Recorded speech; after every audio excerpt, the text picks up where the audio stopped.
Hello everyone, thank you for coming. The topic that I'm studying this year is orthopedic medical sales under the mentorship of Shelby Brown. Growing up, I had always wanted to do something in the medical field, but I never knew what. Then I came to the realization that I was not the biggest fan of cutting people open. So I firmly believe that orthopedic medical sales is the path that I should take. I chose to apply to this program because I feel like this class would push me harder than ever to find an occupation that is just for me. So far, it has done exactly that. Confucius once said, "Choose a job that you love and you will never have to work a day in your life." This quote is significant to me because of the truth that it speaks. Once I looked deeper into this quote, I realized that Confucius is right. If you love your job, then it will never feel like you're working, which is exactly why I believe medical sales is where I need to be. During the first portion of ISM, we conduct research about our chosen topic. This year, I've been conducting research from having informational interviews with local professionals and researching articles, which pertains to my field of study. Since I am studying orthopedic medical sales, I have been reaching out to representatives who sell medical devices, and if they agree to sit down with me for 30 minutes, then I take advantage of the time and learn as much as I can from them. From researching the internet, one of the first things I researched this year was what they do on a day-to-day basis. From an article titled "A Day in the Life of an Orthopedic Rep," it gave me true insight of what a medical salesman does on a regular basis. I would be working very long hours, usually from 6 in the morning to around 6 at night. Another thing that was new to me was the amount of time that I would be spending in the car. I will be spending most of my time in the car going to different hospitals across the city throughout the day. I will also be spending a generous amount of time in the operating room observing procedures done on patients. The research I conducted on this topic was beneficial for my understanding in this field. I've been doing lots of research on what it takes to become a successful medical device salesman. I'm doing this so that once I enter the field, I will be prepared and somewhat skilled already.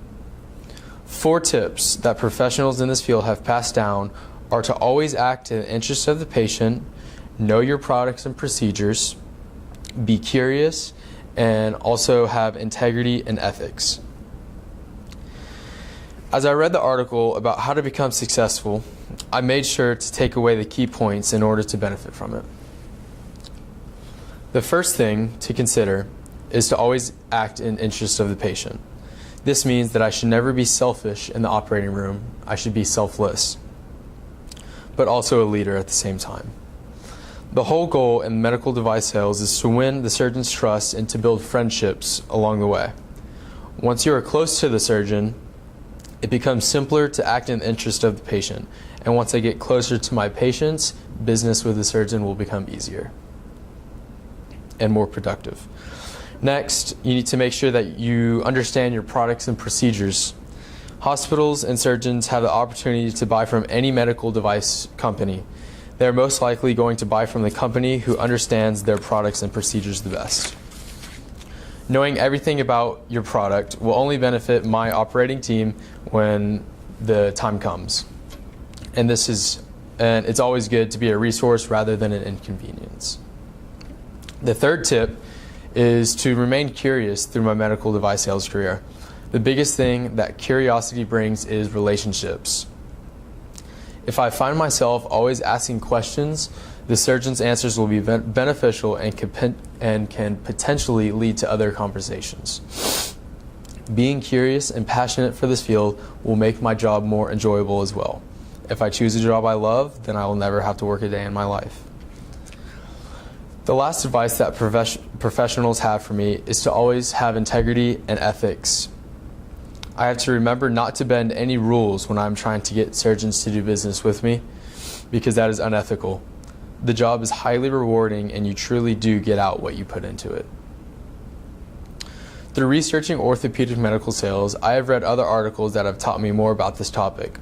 One that stood out to me this year was an article that was about relationships between orthopedic medical salesmen and the surgeons. This relationship is going to be the most important to me in this profession due to the trust factor. If surgeons trust me, the representative, then I will be able to do business well with them. Over the years, device reps have come from the bottom to the top in regard of operating room positions or status. Surgeons are now realizing what type of impact they leave in the operating room because of this second set of eyes that they are to them.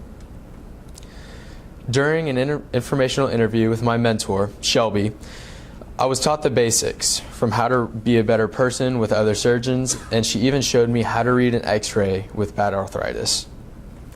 When I arrived to the Stryker office in Addison, I instantly clicked with different representatives in the building. Shelby and I began our interview in the conference room. After 30 minutes, she brought me to the back room of the warehouse where I could see Stryker's entire inventory of the tools that they use and everything like that. She showed me the different tools needed to complete a total knee replacement as well. Not only did she pull them off the shelf and just show them to me, she took every piece out one by one and explained their functions. During a different informational interview with Jeff Marshall from NeoTract, I learned a lot about what he does and how he does it successfully. In the beginning of our interview, Jeff told me that he had something to show me, which is a brand new item to the market and is very revolutionary in finding a solution to prostate cancer. A device that Jeff Marshall and his company actually invented is called the UroLift system. Prostate cancer is when a man's passage of the urine gets limited because the prostate blocks the flow. If someone has prostate cancer, it may be difficult to urinate, which is very painful.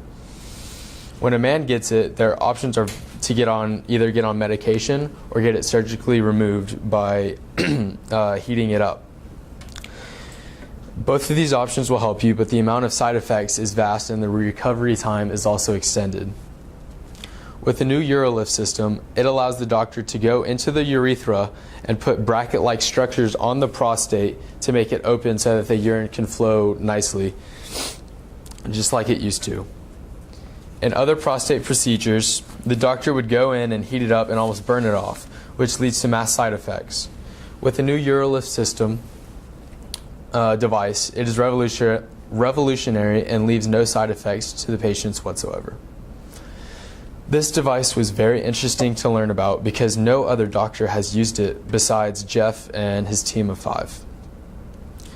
The way that this new device can positively impact the lives of men today is remarkable. During another informational interview I had with Michael Liverance, he was one that was very honest with me, which taught me a lot. He gave me insight on what life is like as an orthopedic medical salesman. Michael Liverance and I met at a nearby Starbucks shop for coffee, and it went great because we instantly clicked. One main thing that I took from this informational interview was to always stay persistent. He hit on that target hard because he told me that one of the ways to become successful at this job is to make sure that you are awake early, going to hospitals, and you're also staying up late doing your paperwork. In this job, the early bird truly does get the worm. This year for my original work, I planned on giving a presentation on the tools and knowledge needed to perform a knee reconstruction. By doing this, I would be teaching the audience about this procedure and as well as learning the essentials along the way. During my research and my mentor visits as well, I learned information needed to successfully demonstrate the steps in a total knee replacement.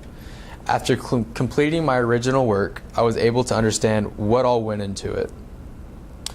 Throughout the year in ISM, I have been gaining information from my mentor and from research about my topic in order to produce a successful final product. My mentor and I have been thinking on what I could do to really make an impact on my peers and also myself. I had decided to go deeper into the topic of knee replacements. Like I said earlier, from my original work, I created a step-by-step instruction guide which helped me understand what all was involved in the process. Now, for my final product, I wanted to perform a mock knee replacement surgery by using sawbones. For those of you who don't know what sawbones are, they are a It's a fake bone which doctors use to practice on. With my mentor's help, I believed that I could accomplish what I wanted to do. I understood that it was going to be difficult to get my hands on all the equipment needed in order to perform the surgery, which is why Shelby and I came up with a Plan B. Plan B was to record myself performing the surgery at Stryker and then present the video to all of you. And that's exactly what her and I did. And then I'm going to show the video. It'll be like 10 minutes. As the school year goes on and I grow immensely in this field, I firmly believe that the sky is the limit. I would like to take the time to thank my mentor, Shelby, my amazing teacher, Coach Goff, and as well as my friends and family who have also helped me along the way. Now I can apply all that I have learned from professionals and the research I conducted in order to fulfill my dream of becoming an orthopedic medical salesman. Thank you.